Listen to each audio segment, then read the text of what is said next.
결론적으로 말씀을 드리면 내년의 경제도 쉽지 않은 금리나 환율 단에서 보더라도 많이 내려오고 있죠. 작년 연말 연초만 하더라도 올해 경기 침체가 올 거다. 연초 들어서 어떤 이 노랜딩 얘기, 경기가 생각보다는 그렇게 나쁘지 않구나. 특히 미국에 한해서요. 저는 내년에도 크게 다르지 않을 거라고 봅니다. 둔화는 될지언정 침체에 대해서는 조금 확률 낮은 주식 투자를 좀 플레이할 수 있는 구간은 요 연말 연초 그리고 상반기까지는 좀 불꽃을 튀길 수 있는. 자, SK증권 리서치센터 안영진 연구위원 나오셨습니다. 안녕하세요. 네, 안녕하세요. 자, SK증권 리서치센터 안영진 연구위원 나오셨습니다. 안녕하세요. 네, 안녕하세요. 내년 전망 내셨잖아요. 네, 그렇습니다. 결론적으로는 어떤 내용일까요? 매크로 항상 전망 시즌 되면 이런 좀 여러 가지 의견들이 있을 텐데 전망도 되게 일관되진 않을 겁니다. 왜냐하면 경제를 보는 시각과 또 시장을 보는 시각은 조금은 또 다를 수 있거든요. 어찌 보면 결론적으로 말씀을 드리면 내년의 경제도 쉽지 않은 어떤 환경이 이어질 것 같다. 그런 생각은 변하지 않는데 시장에 대해서는 조금 구간을 좀 차이를 두어서 좀 봐야 될 것 같아요. 저는 내년의 시장을 사실상의 올해 데칼코마니다 이렇게 좀 정의를 하고 말씀을 드리고 있는데 최근 들어서 금리나 환율 단에서 보더라도 많이 내려오고 있죠. 이게 어떻게 보면 주식시장에서는 조금 더 FICC의 무게를 조금 극복하면서 약간의 반등을 하고 있는 이런 상황인데 기억을 더듬어 보시면 작년 4분기부터도 비슷한 양상이었습니다. 금리와 환율이 하락하면서 주가가 작년 4분기에 좀 강하게 반등을 했죠. 그게 연말 연초까지도 이어지면서 상반기 때는 AI 테마를 등에 업고 또 상당히 좀 강한, 그리고 미국에서는 또 노랜딩 얘기가 있었죠. 그래서 작년 연말 연초만 하더라도 올해 경기 침체가 올 거다라는 전망이 지배적이었다면 연초 들어서 어떤 이 노랜딩 얘기, 경기가 생각보다는 그렇게 나쁘지 않구나. 특히 미국에 한해서요. 그렇게 되면서 주식시장이 조금 탄력을 좀 받았던 기억이 있었는데 저는 내년에도 크게 다르지 않을 거라고 봅니다. 기본적으로는 이 팽창되어 있는 부채 그리고 높아져 있는 금리, 이거는 결국 본질이 극복이 된 게 아니다라는 컨셉에서 시작이 되고요. 그럼에도 불구하고 지금 일각에서 제기하고 있는 미국의 경기 침체론, 이런 것들은 저는 둔화는 될지언정 침체에 대해서는 조금 확률 낮은 게임이라고 볼 수가 있을 것 같고, 그렇게 되면서 상반기 때 지금 보고 계시는 것처럼 금리와 달러 측면에서 FICC의 무게가 계속 쭉 빠져주면서 상대적으로 좀 주식 투자를 좀 플레이할 수 있는 구간은 요 연말 연초 그리고 상반기까지는 좀 불꽃을 튀길 수 있는 이런 가능성이 상당히 좀 있을 것 같다, 이런 생각을 하게 됩니다. 제목이 내년에도 컨센과 거꾸로 갈까거든요. 네. 그럼 올해는 거꾸로 갔다. 늘 그랬던 것 같습니다. 이게 어찌 보면 물론 또 주장하시는 여러 가지 의견이 있기 때문에 그렇죠. 또 컨센서스와 어느 부분에서는 맞고 그렇지 않을 수도 있겠지만, 제가 이 컨센서스와 거꾸로 갈까, 지금까지 거꾸로 갔었기 때문에 내년에도 어떤 컨센서스에 대한 의심을 해보자라는 말씀을 드리는데, 저는 대표적으로는 금리와 환율 단에서 이런 생각을 하게 되는 거죠. 그래서 어찌 보면 기억을 좀 다시 회귀를 시켜보면 2022년 작년 같은 경우에 연초에 40년 만에 오는 인플레이션에 의해서 금리가 그 정도로 많이 5%까지 올라갈 거라고 생각한 사람은 그렇게 많지 않았던 것 같아요. 시간이 가면 갈수록 연준도 틀렸다. 그리고 이거를 40년 만에 오는 걸 어떻게 알 수 있었겠냐. 그래서 늘 전망의 수정의 연속이었던 기억이 나고, 올해 같은 경우에도 어찌 보면 경기 침체가 올 거다, 금리는 쭉 빠질 거다 라고 하는 생각들이 좀 지배적이었다고 한다면 실제로는 그렇지 않았습니다. 연초까지만 하더라도 그런 전망이 그래, 경기 침체론을 기반으로 해서 그렇게 전망대로 가고 있구나라고 생각을 했지만, 말씀드렸던 것처럼 경제에서는 노랜딩 얘기가 나왔었고요. 그리고 시장에서는 하반기 들어선 본격적으로 또 수급적인 부담, 그리고 실제로 경제 지표들이 또 단단하게 나왔고, 특히나 고용이라든지 이런 것들이 상대적으로 견조하게 나오면서 금리와 달러는 또 반등을 하는 이런 형태였기 때문에, 그럼 이제 내년의 컨센서스는 어떤가를 살펴보면 한번 저희 결론부터 한번 말씀을 드려볼까요? 제가 이렇게 테이블을 두 가지를 준비를 했는데 환율 테이블하고 금리 테이블을 이렇게 준비를 했습니다.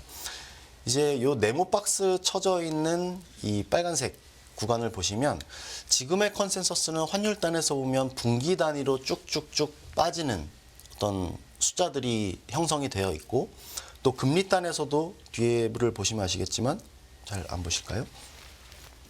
금리도 역시나 마찬가지로 쭉 분기마다 쭉 네. 빠지는 그림으로 형성이 되어 있습니다. 보통 뭐 연초이든지 연말이든지 내년에 대한 전망을 할 때는 일반적으로 저희가 뭐 투자에 대한 아이디어를 제시를 하고 실제로 투자자들이 모여 있는 이런 집단이기 때문에 상당히 좀 희망 회로를 돌리는 경향이 있어요.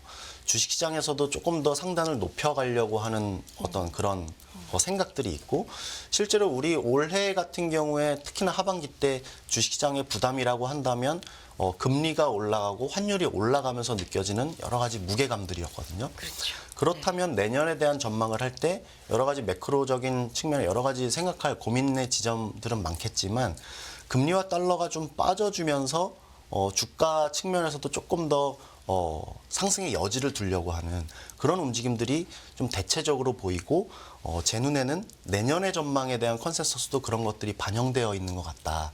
그런데 저는 그 부분에 대해서 조금 경계하고 싶다. 이런 말씀을 드리고, 환율에 대해서도 여기 박스를 보시면 아시겠지만 저는 상반기 때 이게 어떻게 보면 타이밍을 정확하게 알 수는 아무도 모르겠죠. 근데 저는 지금부터 벌어지는 것들, 그러니까 길게 보면은 상반기라고 정의를 하지만 짧게 보면 1분기가 될 수도 있는, 그래서 이러한 그러니까 단기간에 어떤 걸쳐서 달러가 좀 컨센서스보다 좀 세게 빠져줄 것 같아요. 그래서 뭐 이러한 상황들이 주식시장에는 좀 온기를 불러일으킬 수 있다. 그렇지만 하반기 되면은 좀 경제적으로도 조금 더 둔화되는 형태, 그리고 달러도 다시 한번 위험자산에 대한 회피 현상, 그리고 안전자산으로서의 달러가 부각이 되면서 달러가 좀 반등할 수 있다. 이런 생각을 하고 있는 거고요. 뭐 뒤에 그림도 금리에서도 마찬가지로 네. 뭐 숫자가 좀 작게 되어 있어서 좀 확인을 하실지 모르겠지만, 저는 가장 근본적으로 연준의 금리 인하는 상당히 좀 어렵다.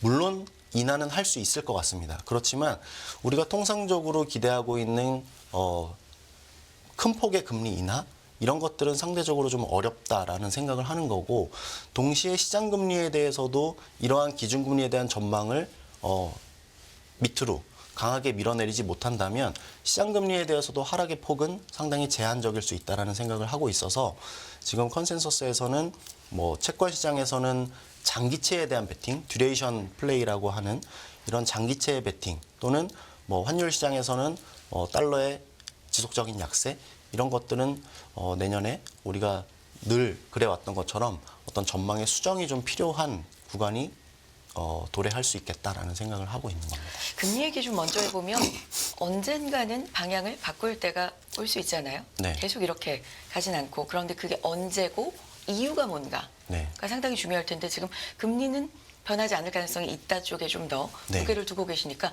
언제까지, 혹은 그럼 방향을 바꿀 때 이유가 있다면 그건 네. 뭔가 네. 적당하게 충격 없이 내려올 수 있는가, 이 부분에 대해서는 어떻게 생각하십니까? 네. 그러면 또 장표를 한번 좀 네. 보면서 말씀을 드리면 좋을 것 같은데, 금리에 대해서 연준의 금리가 쉽게 빠질 것 같지 않다라고 생각하는 가장 기본적인 전제는 경제가 그렇게 침체 국면으로 갈 것 같지가 않습니다. 이 그림을 한번 보시면 올해 연초에도 경기 침체론이 등장했던 배경은 바로 이런 것들이었던 것 같습니다. 우리가 역사적으로 과거 케이스 스터디를 해보면 왼쪽 그림에서 보시는 것처럼 경기 선행지수가 전년 대비해서 5% 이상 빠질 때, 그때 과거 사례를 쭉 돌이켜보면 단 한 차례도 경기 침체가 오지 않았던 사례가 없었습니다. 그렇기 때문에 올해 연초에도 경기 선행지수가 전년 대비 5% 이상 빠졌을 때 경기 침체가 온다라고 우리가 자연스럽게 생각할 수 있었던 거고요. 근데 실제로 지금은 이게 예외인지 아니면 그렇지 않고 상당히 지금 계속 이연되고 있는 모습인지는 아직 불분명하죠.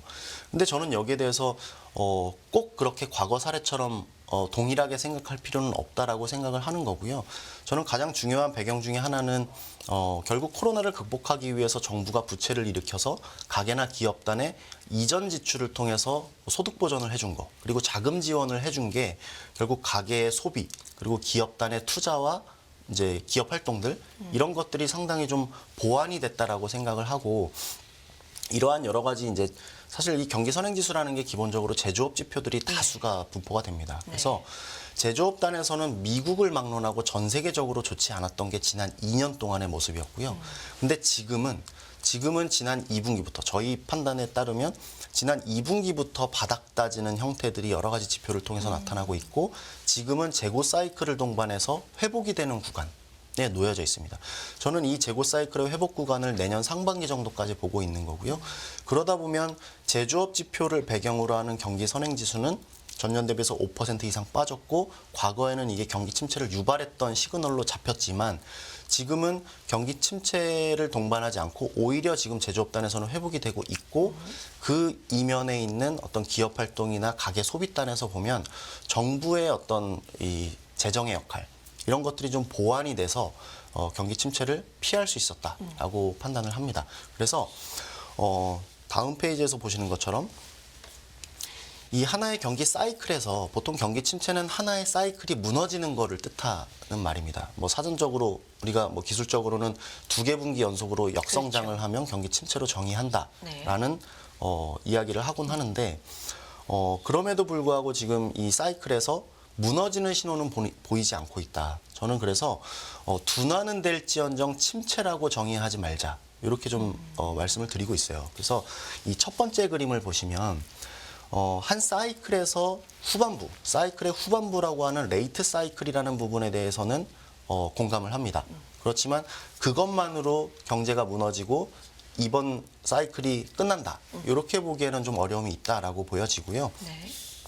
기업들의 어떤 뭐 실적 추이들 이런 걸 통해서 첫 번째 그림을 확인해 보시면 좋겠고, 그러다 보면 두 번째 그림에서 보실 수 있는 연준의 금리 인상은 이제는 멈출 것이다. 레이트 사이클, 그리고 작년까지 그리고 올해 초까지 연준이 거침없이 금리 인상에 나설 수 있었던 배경은 경기가 너무 과열이다, 이런 컨셉이 아니었고요. 인플레이션을 잡아야 된다는 컨셉이었어요. 근데 지금 뭐 여러 가지 지표들로 확인이 되는 바에 의하면 인플레이션은 상당히 좀 낮아지고 있는, 소위 말하는 디스인플레이션 구간에 접어들었죠. 그렇기 때문에 이 경기가 과열이지도 않고 인플레이션이 사그라들고 있다면 금리 인상은 더 이상 없을 것이다라는 생각을 하게 되고, 그 즉시 금리 인하에 나선다. 이게 어떻게 보면 통상적으로 생각할 수 있는 경로인 것 같은데, 저는 그러한 컨센서스에 대해서 좀 경계하고 싶다라고 말씀을 드리고 있는 겁니다. 네.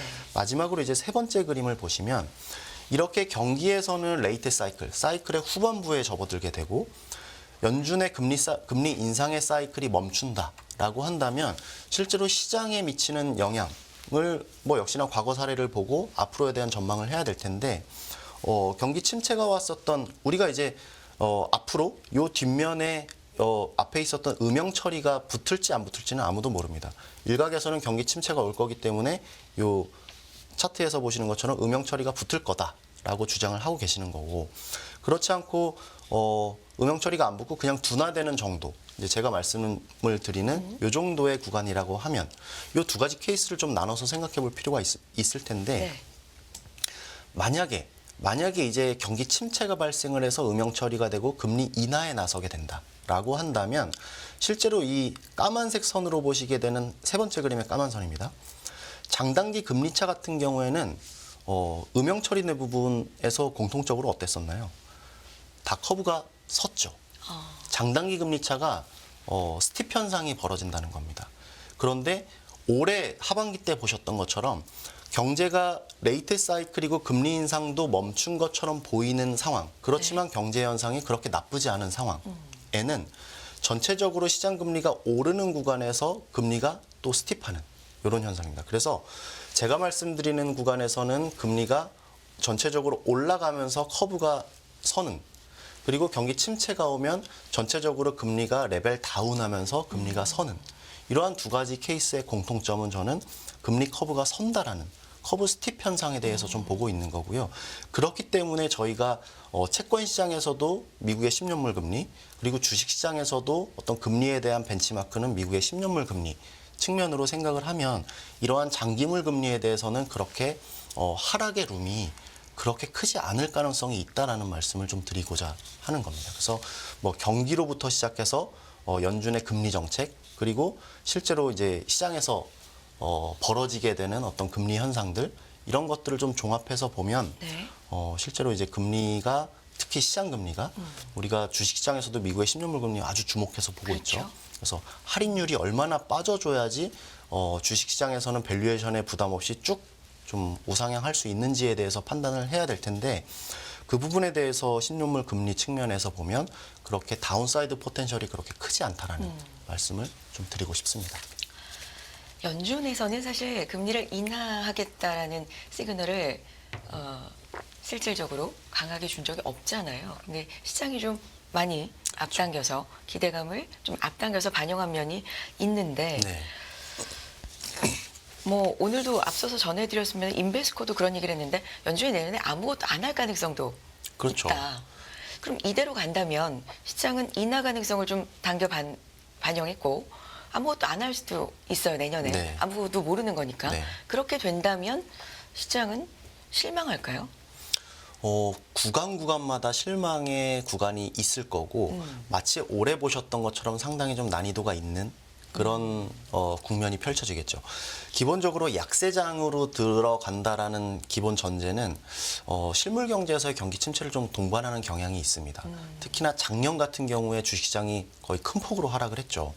한국 시장도 거의 뭐 30% 가까운 하락을 했고, 미국 시장에서도 거의 20% 후반, 중후반대의 하락률을 보였던 건 기본적으로 연초에 있었던 어떤 경기 침체론과 더불어서 미국은 단단했지만 그 밖에 이제 우리나라나 중국이나 유럽 같은 경우에는 또 전쟁도 동반이 됐고, 인플레이션 부담을 통해서 스태그플레이션에 진입을 한다라는 많은 전망들, 그리고 실제로도 그렇게 좀 진행이 됐던 것 같고요. 그런 것들이 사실상 코로나 때 유동성 장세에 의해서 밸류에이션을 엄청나게 높여놨던 걸 일거에 빼면서 그런 현상이 벌어졌어요. 그거는 유동성에 대한 반대 효과도 있었지만 분명히 경기에 대한 효과도 있었던 것 같습니다. 그래서 내년에 어떤 여러 가지 전망은 있지만 약세장으로 들어간다라는 전제는 경기 침체를 동반해야 된다라는 뜻인 거고, 말씀 주신 대로 연준이 아무런 행동을 하지 않는다. 그럼 왜 안 하는지를 본다면 경기 침체와 준하는 그러한 나쁜 매크로 현상이 벌어지지 않기 때문에 연준은 아무런 행동을 하지 않을 가능성이 있다라는 거죠. 그렇다면 물론 지금까지 어떤 금리 인하 기대에 의해서 또 다시 밸류에이션을 높이면서 좀 주가를 끌어올렸던 부분에 대해서는 만약에 이러한 기대감이 약화되거나 또는 없어지게 된다면 또 주식시장에서는 한번 좀 조정의 양상을 겪을 수 있을 겁니다. 그렇지만 저는 그 과정에서, 그렇다면 그 이유 자체가 기업의 실적이라든지 또는 뭐 경기의 흐름, 이런 것들이 생각보다 나쁘지 않다라는 판단이 그 이면에 있는 거라면 저는 계속 일정 수준의 박스권 내에서 다시 한번 기대, 그리고 또다시 실망, 뭐 이런 것들의 반복 양상이 좀 벌어질 것 같다, 이런 생각을 하게 됩니다. 지난주 후반부부터 이제 내년 전망 미국 쪽에서 나오는 거 보면 S&P 500 5천이 거의 뭐 이제는 네. 대세다. 5,500까지 네. 얘기하는 데도 있어요. 이 부분은 너무 낙관적이라고 보시나요? 좀 어떠세요? 낙관적이기도 하죠. 근데 사실 요 참고 삼아서 지금 장표에서 첫 번째 그림을 한번 보시면 네, 좋아요. 상장사들의 까만 선으로 표시된 상장사들의 S&P 500의 순이익에 대한 전망치입니다. 네. 12개월 포워드 기준의 전망치인데 살짝 고개를 든 것도 보실 수가 있죠. 어찌 보면 제가 기본 전제로 삼았던 게 레이트 사이클의 후반부고, 이 후반부에서는 보통의 기업 수익, 이 사이클이 전반부에는 쭉 끌어올리는, 좀 캐펙스를 투입하고 수익성을 추구하는 방향으로 쭉 끌어올렸다면 후반부에는 이게 점진적으로 낮아지면서 조금 톤다운을 하는 그러한 양상을 보이는 게 일반적인데, 살짝 또 고개를 든 거, 결국은 기업단의 수익성, 우리가 어찌 보면 경기 침체는 기업들이 망가지게 되고 도산하는 기업들이 많아지게 되고 실업이 발생한다, 이런 것들이 경기 침체의 일반적인 메커니즘인데, 그렇지 않을 수 있겠다라는 생각을 또 요 추정치를 통해서 하는 거고요. 만약에 이 추정치가 낙관 계상이 돼 있어서 이게 하향 조정이 불가피하다. 그러면 그 과정에서는 분명히 주식시장에도 조정이 좀 나올 수 있을 겁니다. 그래서 워낙에 기대감이 높았던 것들, 그리고 지금 뭐 워낙에 또 미국에서는 3분기 실적도 상당히 좀 괜찮게 나왔고, 이제 4분기나 내년 전망에 대해서도 뭐 지금 같은 상황에서는 상당히 좀 전망치들이 좀 견조하게 나오고 있어요. 한국도 마찬가지죠.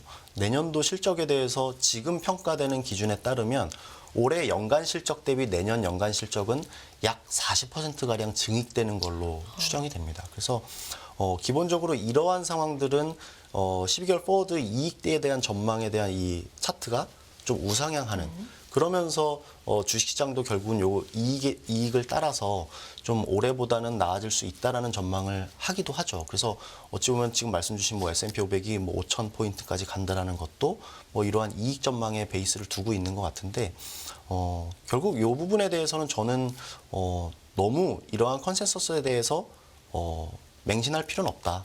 그러니까 계속 경제도 살아 움직이는 동물처럼, 그리고 이 경제 현상에 대해서 정책 당국의 정책 그 스탠스도 좀 계속해서 좀 변화하는 면모를 갈 거기 때문에 물론 지금의 어떤 이러한 상황들은 지금의 가격에 반영이 되고 있는 거고요. 이 변화하는 양상에 대해서 저희들은 계속 또 모니터링을 하고 있기 때문에 계속 좀 의견을 전해드리도록 하겠습니다. 내년이 또 대선이 있는 미국 대선이 있는 해기 때문에 대선이 있는 해는 이랬다라는 것도 좀 통계적으로 분석도 좀 나오고 있는 것 같고요. 전망하실 때 그런 부분도 좀 반영하셨나요? 결국은 뭐 그 보통의 계절성, 그리고 뭐 대선이 있는 해는 어땠고 어땠다, 그렇죠, 뭐 이런 특징적으로. 것들이 있긴 있죠. 근데 대선만 가지고 얘기하기는 상당히 좀 어려울 것 같고 되게 복합적인 것 같아요. 근데 뭐 참고할 만한 사항이긴 하죠. 보통의 어떤 저는 이렇게 봅니다. 시장을 보기 위해서는 경제를 봐야 되고, 경제를 보기 위해서는 최근 들어선 정책에 대한 중요성이 커졌고, 이 정책은 정치인들이 결정을 하는 거죠.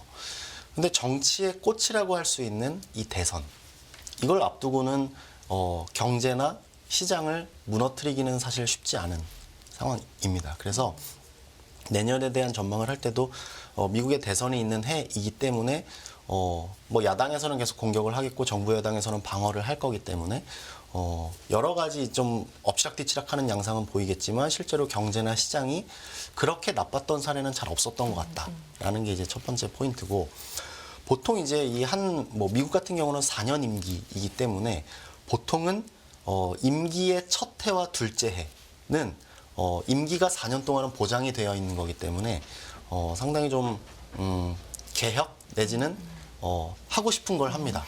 그런데 3년 차, 4년 차 때 선거를 앞두고는 표심을 관리를 해야 되기 때문에 상당히 좀 부양적인 태도를 취하고 또 시장과 경제에 뭐 좀 친화적인 이러한 정책들을 하기 때문에 내년까지는 그렇게 우리가 걱정하는 것처럼 경기 침체 내지는 이 크레딧 쇼크 이런 것들은 지금으로서는 어떤 것들이 벌어질지 어떤 정책들이 보완이 될지 예상하기는 어렵겠지만 그러한 계절성이나 과거 케이스 스터디를 해본 결과는 무너지는 장이 나타나지는 않을 것 같다라는 생각을 하는 거죠. 그래서 내년 미국 대선에 대한 컨셉을 좀 적용을 했을 때는 전체적으로 시장에 대해서 무너질 가능성보다는 오히려 그 공약을 내는 과정에서 지금 바이든 대통령의 정부 여당 측과 지금 한창 주가 달리고 있는 트럼프 진영에서 벌어지고 있는 이런 공약 양상들을 보면 돈이 어느 쪽으로 집중적으로 들어갈지에 대한 포인트가 서로 다르기 때문에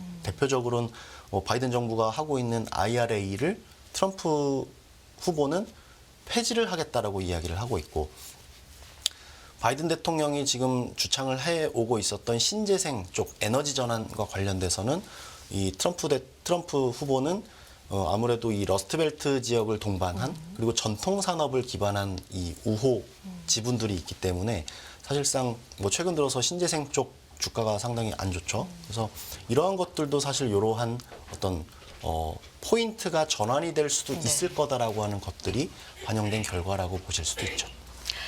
또 내년에 주목할 만한 부분 좀 보면 최근에 엔화 투자한다, 모아간다 이런 분들도 많이 이제 있기 때문에 일본 BOJ의 정책 변화라든지 네. 이 엔화가 어떻게 될 것인가 뭐 이 부분도 좀 보고서에서 다루셨던데요. 네. 어떻게 보면 될까요? 사실 어찌 보면 올해 좀 저는 틀렸습니다. 왜냐하면 저는 여전히 그렇게 생각을 하긴 하는데요. 저는 어떻게? 네.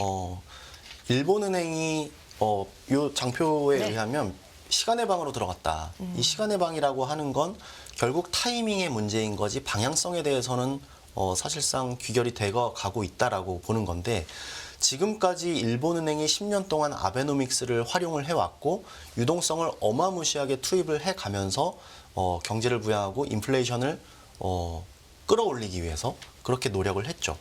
작년과 올해에 걸쳐서 글로벌 중앙은행들이 다 긴축 행보를 나설 때조차도 일본은행은 계속해서 완화 기조를 유지를 하면서 지금의 엔화 환율은 엄청나게 150엔까지 뚫고 올라가는 이 그림을 보여주고 있죠.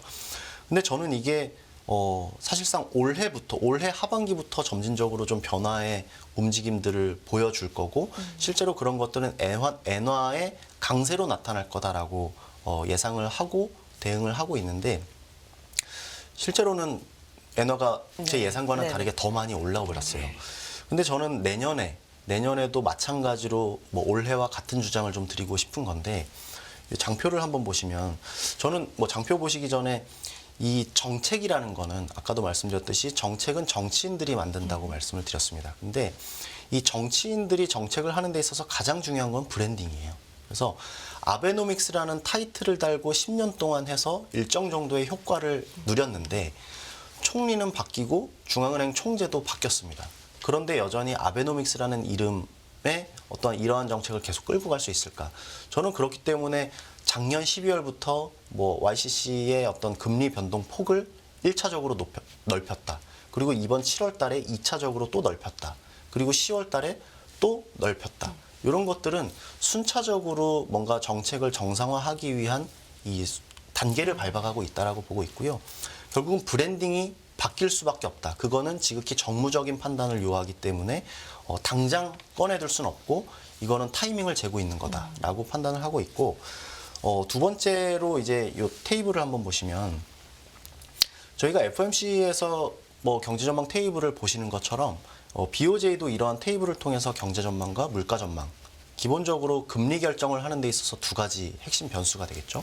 여기에 대해서 보시면 가장 최근에 있었던 10월 달 회의를 보시면 성장에 대해서도 상향 조정, 네. 인플레이션에 대해서도 상향 조정을 통해서 충분히 경제적으로는 이러한 완화적인 스탠스를 전환할 수 있다라는 이 배경을 전망의 모델링을 통해서 갖춰 나가고 있습니다. 그래서 브랜딩이라는 첫 번째 허들과 이 경제적인 전망이라는 이 모델링을 통한 이 두 번째 허들이 어느 정도의 조합을 맞춰가고 있다라는 측면을 통해서 일본은행의 어떤 스탠스의 전환은 순차적으로 나타날 수 있을 거라고 보고 있어서 저는 엔화에 대해서는 지금 원엔 환율 기준으로 870원대 사실 뭐 쉽게 볼 수 없었던 구간이기도 해요. 그래서 뭐 실제로도 뭐 엔화 예금이라든지 또 엔화 환전에 대한 맞아요. 수요는 상당히 높다라고 여러 가지 데이터로도 확인이 되는데 뭐 저는 상당히 좀 리즈너블한 그러한 수급적인 동향이라고 보고 있습니다. 그래서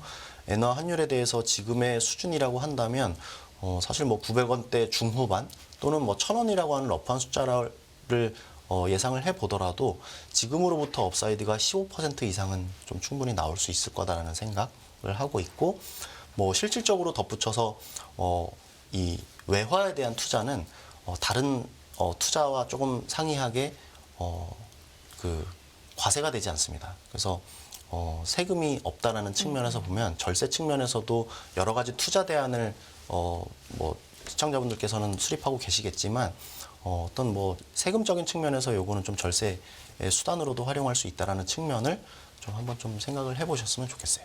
네. 국내 얘기를 좀 마무리를 해봤으면 좋겠는데 내년도 전망하시면서 우리 시장에 대해서는 어떻게 보셨어요? 일단은 한국 시장에 대해서 가장 중요하게 봐야 될 거는 저는 수출이라고 보고 있어요. 한국 경제 내년에도 물론 내수는 좋지 않을 것 같습니다. 그리고 부동산 시장도 상당히 좀 어려운 환경이 이어질 거로 보고 있어요. 가계단에서는 가계부채를 동반한 부동산 시장의 어떤 움직임들 다 담보가 걸려 있고 부채 이런 것들이 가계 소비를 좀 옥죄어오고 있는 거기 때문에 정책적인 뒷받침이 더해지지 않는다면 상당히 어려운 구간을 지나갈 수 있다. 그렇지만 정책적으로 조금 보완하는 지금까지 했던 것들의 연장선으로 좀 볼 필요가 있을 것 같고 부동산 PF, 기업단에서는 그리고 금융기관과 기업단에서는 부동산 PF와 관련된 것들도 문제가 될 소지가 있습니다. 그래서 이러한 것들은 좀 크레딧단에서나 가계 소비 이런 것들은 내년에도 쉽지 않은 상황일 거다. 그렇지만 제가 한편으로 주목하고 있는 건 이렇게 가계 소비도 중요하지만 한국 경제의 본질적인 어떤 성장성은 이 수출 부분에서 네네. 나옵니다. 그래서 이것도 장표를 한번 보여드리면 네. 제가 서두에 제조업 회복이라고 말씀을 드렸고 네. 실제로 최근 들어서 한국의 수출 데이터들은 전년 대비 증가율이 마이너스 영역에 머물러 있긴 하지만 마이너스 폭을 계속해서 줄여나가는 차트상으로 보면은 바닥을 다지고 올라가는 상황들이 벌어지고 있고요. 여기에서는 반도체라든지 철강이라든지 화학 이런 업종들에서는 실제로 가격 상승이 좀 나타나고 있습니다. 그래서 실제로 어떻게 보면 전체적인 수출 실적의 회복이라고 하는 게 Q를 동반으로 한 회복이라기보다는 이 가격 조건 P에 대한 회복을 통해서 수출이 개선되고 있다라는 모습이죠. 이게 전형적으로 수요 사이클이 아니라 재고 사이클을 통한 이제 회복 구간이라고 보시면 되는데 한국 경제는 아무리 뭐 수요 사이클이든 재고 사이클이든 평가의 어떤 강도와 이제 길이에 대해서는 차이가 있을 수 있지만 한국 시장에서는 이러한 수출 그리고 제조업 국면이 회복이 되는 상황이라고 한다면 나쁘지 않은 상황이겠죠. 그래서 제가 앞서서도 말씀드렸던 것처럼 글로벌 달러에 대해서도 지금부터 짧으면 1분기, 길면 상반기까지 좀 하락할 수 있는 구간이 나올 것 같다. 경제단에서는 제조업 재고 사이클의 회복을 통해서 한국 수출 실적이 개선될 수 있다. 그러면 한국 수출 실적의 개선은 기업단에서는 대부분 이제 수출 기업들이 분포되어 있는 상장사들의 특성에 기반을 해서 한국 시장의 어떤 상장사들의 이익 추정치도 지금 뭐 내년 뭐 40% 개선이라고 말씀을 드렸는데 하향 조정의 여지는 있겠지만 네. 분명히 올해보다 나아질 거에 대한 가격은 지금 우리가 생각할 포인트인 것 같다. 그러면 결국 한국 시장에 대한 한국 주식시장에 대한 생각을 할 때 가장 중요한 건 이익이겠지만 이익에 대해서 저희가 생각하고 있는 재고 사이클 그리고 수급적인 측면에서는 환율 하락을 동반한 외국인들의 수급 이런 것들 특히 지금은 이제 반도체 쪽에서는 뭐 하이닉스의 뭐 HBM뿐만이 아니라 삼성전자에 대한 기대감도 지금 그렇죠. 시장에서는 등장을 네. 하고 있는 상황이기 때문에 그리고 앞서서 말씀드렸지만 철강이나 화학 업종 지금까지 상당히 업황이 부진했던 이런 업종들에 대해서는 가격 상승이 나타나고 있다라는 부분 이런 것들은 저희가 한국 시장에서는 꽤 기대해 볼 만한 포인트인 것 같고 저희들은 그래서 이러한 이 새 업종에 대해서 조금 주목해서 좀 바라보고 있다. 이 정도 정리해 볼 수 있을 것 같습니다. 국내 경기 시장에 대한 얘기까지 말씀해 주셨고 SK증권 리서치센터 안영진 연구위원 여기까지 듣겠습니다. 고맙습니다. 네, 고맙습니다.